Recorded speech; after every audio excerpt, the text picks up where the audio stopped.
அனைவருக்கும் வணக்கம். நாட்டுக்கோழி ஈரல் எப்படி செய்கிறதுன்னு பார்க்கலாம் வாங்க.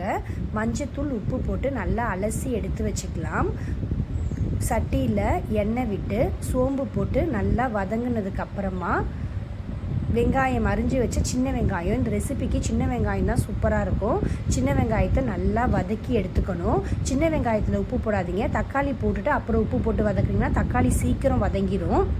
நல்லா கோல்டன் ப்ரௌன் கலர் வந்ததுக்கப்புறமா இப்போ நம்ம தக்காளி ஆட் பண்ணிக்கலாம். இப்போ உப்பு போட்டிங்கன்னா சீக்கிரமாக தக்காளி வதங்கி வந்துடும். இதிலே 2 கருவேப்பிலையும் நாங்கள் போட்டுக்கிட்டோம். ஹீமோக்ளோபின் உங்களுக்கு கம்மியாக இருக்குது அப்படின்னா இந்த ரெசிபி வாரத்துக்கு ஒரு தடவை செஞ்சு பாருங்கள். கண்டிப்பாக நல்ல ரிசல்ட் தெரியும். இது பெரியவங்கலேருந்து சின்னவங்க வரைக்கும் எல்லாருமே சாப்பிட்லாம். நல்லா வதங்கினதுக்கப்புறமா இஞ்சி பூண்டு பேஸ்ட்டு போட்டு அதையும் நல்லா வதக்கிக்கணும். அந்த பச்சை ஸ்மெல் போனதுக்கப்புறமா மஞ்சத்தூள் ஒன்றையும் போட்டு நல்லா வதக்கி எடுத்துக்கோங்க. அப்போ தான் டேஸ்ட்டு சூப்பராக இருக்கும். மிளகாத்தூள், மல்லித்தூள் 3த்தையும் போட்டு நல்லா வதக்கி எடுத்துக்கணும். இதில் எந்த தண்ணியும் ஆட் பண்ணல, ஆயில் மட்டும்தான் ஃபஸ்ட்டு ஊற்றுனது.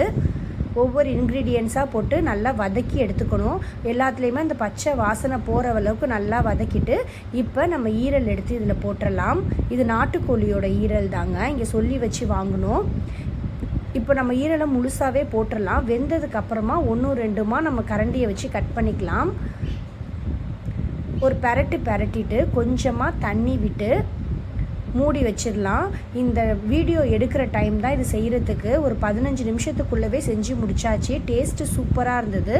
நீங்களும் ட்ரை பண்ணி பாருங்கள். உங்கள் வீட்டு சைடு நாட்டுக்கோழி கிடச்சா கண்டிப்பாக ட்ரை பண்ணுங்கள். இந்த ரெசிபி சூப்பராக இருக்கும்.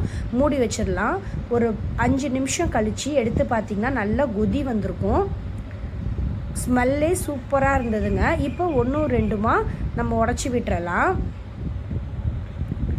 சில பேர் கரம் மசாலாவை முன்னாடியே போட்டுருவாங்க. ஆனால் நாங்கள் கரம் மசாலாவை லாஸ்ட்டாக தான் போடுவோம். அப்போ தான் டேஸ்ட்டு செம்மையாக இருக்கும். பெரிய பெரிய பீஸாக இருக்கிறத 1-2 லைட்டாக அமுக்கி விட்டாலே வெந்தப்போ டக்குன்னு உடஞ்சிரும்.